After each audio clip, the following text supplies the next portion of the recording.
So what's up guys, magpapalipad tayo ngayon. Ayan, sinusubukan ko ng paliparan yung aking nabiling drone sa online shopping.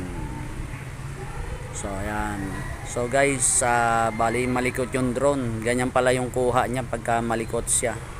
Bali parang nag ano-ano yung yung video niya, hindi siya stabilize. So hindi ko kalain na ganyan pala pagka malikot yung drone. So hindi ko pa gamay yung pagpapalipad masyado at malikot pa siya sa ere. Pagka pinapa take off ko siya sa ere, malikot pa siya. So ayan guys, maraming salamat sa panonood guys.